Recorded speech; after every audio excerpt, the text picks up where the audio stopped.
오늘 누가복음 9장입니다. 내용이 상당히 길죠. 오늘 보니까 62절까지 그렇게 했습니다. 대략 한 10가지, 11가지 내용이 기록이 되어 있어요. 맨 앞부분에 보면 예수님이 제자들을 전도의 현장으로 파송하는 그런 내용이 나오고, 이후로 오병이어 사건, 또 베드로의 신앙 고백, 또 변화산 사건, 또 귀신 들린 아이를 고치는 사건, 또 예수님의 순환을 예고하는 그런 내용들이 나옵니다. 우리가 앞에서 보았던 마태복음, 마가복음에 있던 내용들이 누가복음에도 동일하게 그렇게 겹쳐서 나오게 됩니다. 오늘 앞부분에 나오는 예수님이 제자들을 파송하는 내용을 관련된 말씀을 함께 살펴보고 은혜를 나누겠습니다. 우리 먼저 1절을 다시 한번 봅니다. 1절 보시면 이렇게 시작이 되죠. 예수께서 12제자를 불러 모으사 모든 귀신을 제어하며 병을 고치는 능력과 권위를 주시고. 여기 보면 예수님이 제자들을 불러 모아서 뭔가를 주셨다 이렇게 나옵니다. 원래 이미 예수님이 앞에서 제자들을 부르셨죠. 제자로, 사람 낚는 업으로 그들을 다 부르셨습니다. 그런데 오늘 말씀해 보니까 그들이 이제 전도 현장으로 파송하는 그런 내용 중에 그냥 보낸 것이 아니라 뭔가를 주셨다 이런 말씀이 나와요. 뭐를 줬다고 합니까? 모든 귀신을 제어하며 병을 고치는 능력과 권위를 주셨다. 여러분, 예수님께서 우리에게 능력과 권위를 주십니다. 지금 제자들을 부르시고 그들에게 사명을 주시고 그랬는데, 그것을 감당함에 있어서 그냥 감당하는 게 아니라 능력과 권위를 주셨다.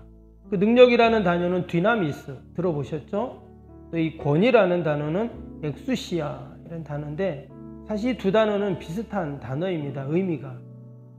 그런데 이런 디나미스, 엑수시아라는 단어가 당시에는 언제 쓰였냐? 일반인들에게 쓰는 단어가 아닙니다.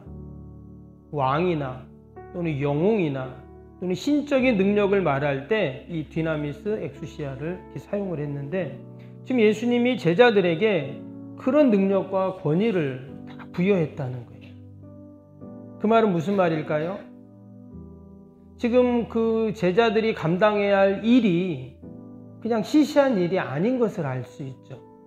왕이나 영웅이나 신들에게만 쓰는 그런 단어를 썼다는 말은 그들이 지금 감당해야 할 일들이 그처럼 귀하고 막중한 일이다 하는 것을 말하는 거예요. 여러분, 저와 여러분들에게도 우리 하나님께서 이런 능력과 권위를 다 주셨는 줄로 믿습니다. 그냥 우리가 사명 감당하고 직분 감당하고 하나님 나라 일을 하는 것이 결코 시시한 일이 아니다 하는 거예요. 우리가 교회에서도 여러 가지 직분을 감당하잖아요. 뭐 운행을 하시는 우리 장로님들도 있고, 때로는 우리가 교회 청소를 할 수도 있어요. 우리도 구역장, 권찰, 또 교회학교 교사, 찬양대, 또 그 외에도 우리가 여러 가지 일들을 감당을 하는데, 근데 이 모든 일들이 어떻다고요? 이처럼 귀하고 소중한 일들이다 하는 것을 먼저 이야기하는 것이고, 또 그 일을 감당할 수 있는 능력, 권위를 분명히 주신다 이렇게 말합니다. 반면에 3절에 보면 또 가지지 말 게 있습니다. 3절에 보니까 이르시되 여행을 위하여 아무것도 가지지 말라. 지팡이나 배낭이나 양식이나 돈이나 두보롯을 가지지 말며 그랬어요. 여기 나오는 지팡이, 배낭, 양식, 돈, 옷은 여러분 여행자들을 위해서 어떤 것입니까? 꼭 필요한 것들이죠. 당연히 여행자들이 여러분 배낭도 있고 돈도 있고 양식, 옷도 당연히 있어야 되잖아요. 근데 예수님이 이런 것을 가지지 말라 이랬어요. 있다면은 다 내려놓고 그렇게 너희들이 가라 이렇게 말씀합니다. 예수님께서 여행을 잘 안 다녀봐서 몰라서 이럴까요? 그렇지 않습니다. 이것은 예수님이 다른 것 의지하지 말고 오직 하나님만 의지해라 하는 그런 말씀. 세상 것 의지하지 말고 하나님만 의지하라. 하나님 나라, 또 귀한 사명을 감당할 때 더욱 그렇죠. 세상 방법 또 계산하지 말고 전적 하나님 의지하고 하나님 방법으로만 해라 하는 그런 말씀입니다. 우리가 이것을 교회 일에 적용할 때도 마찬가지입니다. 세상적인 계산으로 하면 분명히 안 되는 일이지만 우리가 믿음으로 감당할 때 여러분 하나님께서 행하게 하시고 이루시는 그런 놀라운 구원의 역사가 있을 줄로 믿습니다. 그랬더니 어떤 결과가 나옵니까? 6절 보세요. 제자들이 나가 각 마을을 두루 다니며 곳곳에 복음을 전하며 병을 고치더라 했어요. 여러분 지금 제자들은 원래 대부분이 고기 잡는 어부들이었어요. 마태 같은 경우는 세리였죠. 그리고 가나니, 시몬, 가룟 유다는 당시에 열심당원들이었다 이렇게들 말합니다. 로마 정부에 막 항거하고 무력 투쟁하는 그런 사람이었어요. 그런데 그들이 어떻게 합니까? 그럼 병을 고치는 이런 놀라운 일을 행합니다. 그리고 진리에 굶주려 있는 백성들에게 하늘의 진리를 가르쳐주는 참 이런 놀라운 일들을 아마 자신들도 깜짝 놀랐을 거예요. 아니 우리에게 이런 능력이 있어? 원래는 없었죠. 근데 앞에 보니까 1절에 보니까 주님이 그들에게 그런 능력과 권위를 주셨다고 이렇게 말해요. 그럼 하나님께서 우리에게 사명 감당할 수 있는 이런 능력, 권위, 은혜, 여러분 복도 하나님이 다 주시는 줄로 믿습니다. 그런 믿음을 갖고 우리가 전도하고 또 교회 일도 하고 꼭 그런 일뿐만 아니라 내가 직장에서도 가정에서도 내가 처한 곳에서 늘 우리는 주님이 주신 이 권위와 능력을 여러분 사용해야 할 줄로 믿습니다. 내 힘으로 하려고 할 때 자꾸 힘들고 참 감당할 수 있을까 그런 의심도 생기고 때로는 막 낙심하게 되거든요. 그러나 여러분 하나님이 주신 힘으로 한다면 그것은 은혜이죠. 오늘 말씀해 보면 겉으로 보기엔 똑같은 능력과 권세를 가지고 있는 것 같은데 아무런 구원의 능력도 행하지 못하는 또 한 사람이 나옵니다. 7절 볼까요? 7절 보시면 분봉왕 헤롯이 이 모든 일을 듣고 심히 당황하니 이는 어떤 사람은 요한이 죽은 자 가운데 살아났다고도 하며 그랬어요. 우리 지난번에도 헤롯에 대한 말씀을 잠깐 보았죠. 성경에 헤롯에 대해서 헤롯의 왕가들이 나옵니다. 예수님 태어날 때 그 어린아이들 다 죽이는 그 헤롯 대왕이 있어요. 근데 오늘 여기 나오는 헤롯은 그 헤롯 대왕의 아들입니다. 부인이 5명 있었는데 4번째 부인을 통해 난 헤롯 안디바라는 그런 사람입니다. 그래서 지금 예수님이 계신 곳을 다스리는 그런 이제 왕이죠. 헤롯입니다.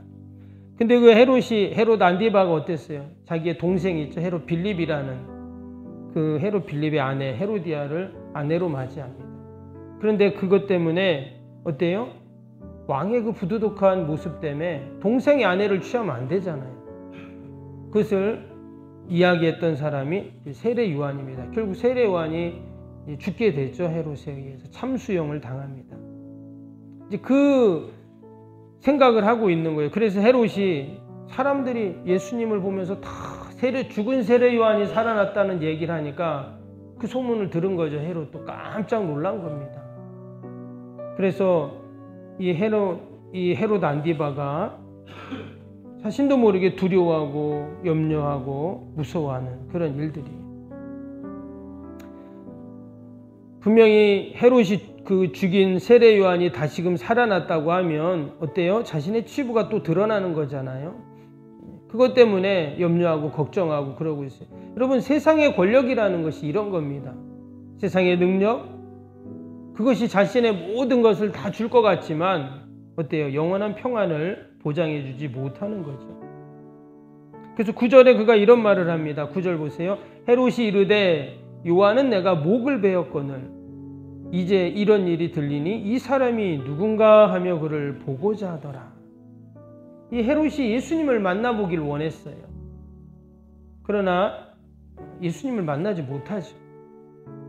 근데 맨 뒤에 가면 23장에 가면 헤롯이 예수님을 만납니다. 사실 예수님이 헤롯을 만나 주신 거죠. 빌라도가 예수님을 막 신문할 때 안 되겠다 해가지고 그를 헤롯에게 보내죠. 그때 헤롯이 이런 말을 합니다. 뒤에 23장 8절에 보면 헤롯이 예수를 보고 매우 기뻐하니 이는 그의 소문을 들었으므로 보고자 한지 오래였고 그랬어요. 그래서 예수님을 오늘 이 9장에 보면 예수님 만나고 싶다 그랬잖아요, 지금.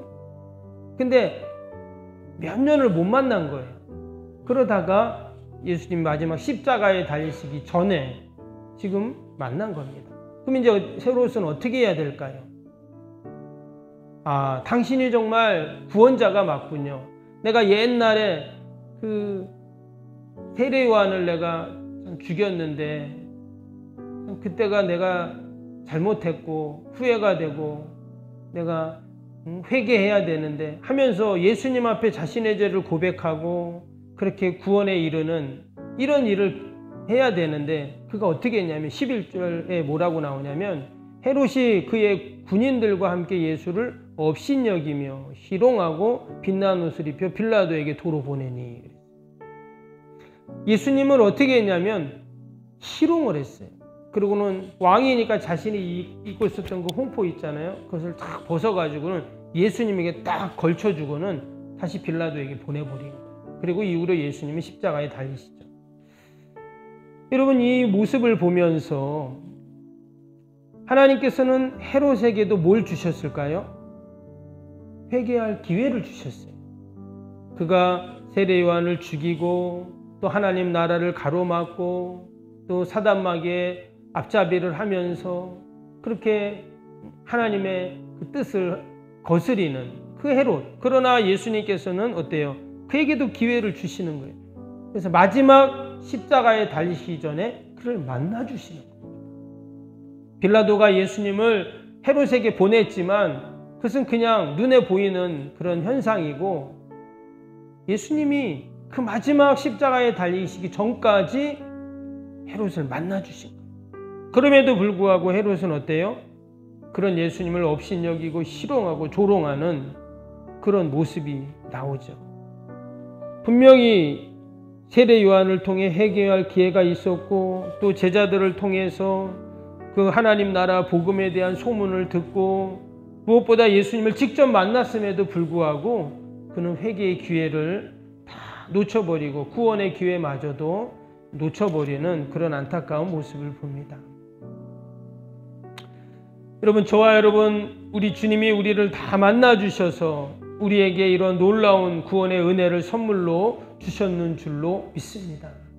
이제는 우리에게 사명 또한 주시고 또 그 사명 감당할 수 있는 능력도 권위도 우리에게 다 주셨는데 우리가 오늘 하루도 주님 맡겨주신 귀한 사명 잘 감당하면서 또 하나님께 영광 돌리는 저와 여러분이 되시기를 주님의 이름으로 축복합니다. 우리 오늘 주일기도 함께 하겠습니다. 1번부터 15번까지 기도입니다. 주일기도입니다. 하나님과의 친밀함이 더욱 넘치며 주님의 뜻을 통찰하게 하옵소서. 아멘. 건축이 진행되는 동안 날마다 샘솟는 하늘의 은혜로 채워 주옵소서. 아멘. 영역과 리더십 건강을 더하사 교회 건축을 은혜롭게 섬기게 하옵소서. 아멘. 신령한 생명의 양식을 공급함으로 성도들의 영혼이 부흥하게 하옵소서. 아멘. 건축을 위하여 맡겨진 소임을 더욱 충성스럽게 감당하게 하옵소서. 아멘. 영적으로 충만하여 하나님의 은혜가 날마다 샘솟듯 넘쳐나게 하옵소서. 아멘. 앞장서서 섬기시는 장로님들의 가정과 자녀와 사업에 복을 더하여 주옵소서. 아멘. 모든 중직자들이 마음을 모으고 정성을 모아 성전을 짓게 하옵소서. 아멘. 건축 현장과 건축인들에게 지혜와 지식의 영으로 충만케 하옵소서. 아멘. 하나님의 마음을 알고 하나님의 영광에 합당한 성전으로 세우게 하옵소서. 아멘. 모든 성도들이 건축위원이라는 주인의식을 가지고 기도에 힘쓰게 하옵소서. 아멘. 구역원들이 말씀의 꼴을 풍성히 먹도록 먼저 은혜를 경험하게 하옵소서. 아멘. 그의 영광을 위해 맡겨진 사명을 기도함으로 감당하게 하옵소서. 아멘. 평신도 지도자들이 굳은 일이나 힘든 일에 앞장서 섬기게 하옵소서. 아멘. 한마음으로 주님의 비전을 보게 하시고 믿음으로 승리케 하옵소서. 아멘. 예수님의 이름으로 기도합니다. 아멘. 사랑과 은혜가 충만하신 하나님 아버지, 오늘도 하나님께서 우리에게 사명만 주신 것이 아니라, 직분만 주신 것이 아니라 그에 합당한 권세와 능력도 함께 주셨는 줄로 믿습니다. 오늘도 그 권위와 주신 능력으로 귀한 사명 넉넉히 감당하게 하시고 하나님 영광 돌리게 하여 주옵소서. 오늘도 거룩한 날 주의 전을 찾는 모든 발걸음들을 복되게 하시고 예배마다 모임마다 은혜와 기쁨이 충만케 하여 주옵소서. 오늘도 멀리 출타인 우리 사랑하는 성도들 자녀들 어디 있든지 동일한 은혜와 복으로 함께하여 주옵소서. 오늘도 우리 어린 생명들, 우리 교회 학교 아이들, 다음 세대들 늘 주님 품에 있게 하여 주시고 그들의 말씀의 꼴을 풍성히 먹게 하여 주시고 주님께 기둥 같은 일꾼 되고 한국교회를 살리는 우리의 복된 자녀들이 다 되게 하여 주옵소서. 하나님, 새벽마다 올려드리는 새성전 건축의 기도가 다 하늘에 상달되게 하여 주시고 아름다운 열매로 다 맺히게 하여 주옵소서. 오늘도 우리가 기도하는 모든 기도의 제목, 마음의 소원들 하나님이 들으시고 신실하게 응답하여 주옵소서. 예수님의 이름으로 기도하옵나이다. 아멘. 하늘에 계신 우리 아버지, 아버지의 이름을 거룩하게 하시며 아버지의 나라가 오게 하시며 아버지의 뜻이 하늘에서와 같이 땅에서도 이루어지게 하소서. 오늘 우리에게 일용할 양식을 주시고 우리가 우리에게 잘못한 사람을 용서하여 준 것 같이 우리 죄를 용서하여 주시고 우리를 시험에 빠지지 않게 하시고 악에서 구하소서. 나라와 권능과 영광이 영원히 아버지의 것입니다. 아멘.